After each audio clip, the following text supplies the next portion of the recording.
বিরতির পর স্বাগত। আড়ালিয়া পঞ্চবটি এলাকায় ভয়াবহ অগ্নিকাণ্ড গতকাল রাতে।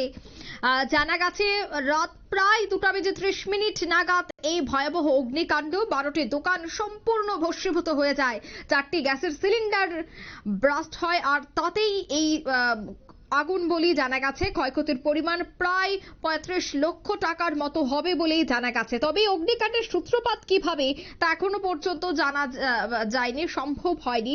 যদিও ধারণা করা হচ্ছে যে 4টি গ্যাস সিলিন্ডার থেকেই এই বিস্ফোরণ। ভয়াবহ এই অগ্নিকাণ্ডের বিষাদের সুর নেমে এসেছে এলাকা জুড়ে।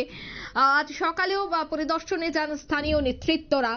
এলাকায় গতকাল রাত থেকেই চাঞ্চল্য। রাত প্রায় 2:30 নাগাদ এই ভয়ঙ্কর অগ্নিকাণ্ড। বিভৎসতা এতটাই ছিল যে 12টি দোকান সম্পূর্ণ পুড়ে ছাই হয়ে যায়। তবে এই অগ্নিকাণ্ডের ঘটনার পর কি বলছেন সংশ্লিষ্টরা, তাদের কি বক্তব্য শোনাচ্ছি। লাগছে আমি খবর পাইছি 2:10 এখানে শুনতেছি পুনে 2টার সময় লাগবে। তখন আমি তাড়াতাড়ি আইসি, আয়ার পাইছি একটা প্রিয় আর 5 একটা। তখন আমার জন্য আগুন লাগতেছে না। হ্যাঁ, তখন আমাদের বাড়ির থেকে ফোন করে কইতেছে তখন তো তোমার দোকানে আগুন লাগতেছে না, তুমি তাড়াতাড়ি আইও। আইতে বাস তখন দিকে বাস হয়ে গেছে একজন। এরপর শুনলাম ফায়ার সার্ভিস আইতে দেরি হচ্ছে।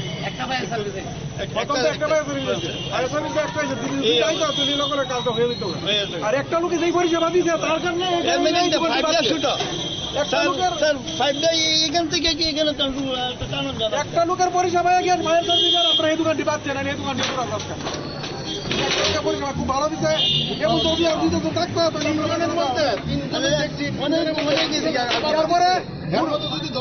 এরপরে ভোরবেলা দেখতেছি ওই দোকানে আবার আগুন লেগে গেছে।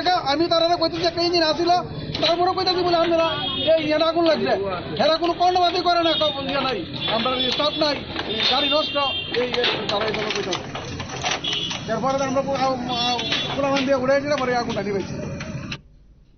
আপনারা শুনলেন তাদের বক্তব্য। পূর্ব থানাধীন আড়ালিয়া পঞ্চবটি বাজারে এই বিধ্বংসী অগ্নিকাণ্ড। তবে এলাকাবাসীদের মূলত অভিযোগ যে দমকল কর্মীরা তাদের একটি গাফিলতি ছিল, যার জন্য এই আগুন খুব দ্রুত নেভানো সম্ভব হয়নি। এবং অন্য আরো একটি দোকানে অগ্নিসংযোগ দেখা মাত্রই যখন সংশ্লিষ্টরা অগ্নিনির্বাপক দপ্তরকে খবর দেয়, তারপর তাদের যে মূলত বক্তব্য ছিল তা হচ্ছে কর্মী সংকট, অন্যদিকে গাড়ি নষ্ট, যার জন্য তারা সময় মতো সেখানে যেতে পারছে না। একাধিক অভিযোগ কিন্তু উঠে এসেছে এই অগ্নিসংযোগের ঘটনাকে কেন্দ্র করে, এই বিধ্বংসী অগ্নিকাণ্ডের ঘটনাকে কেন্দ্র করে।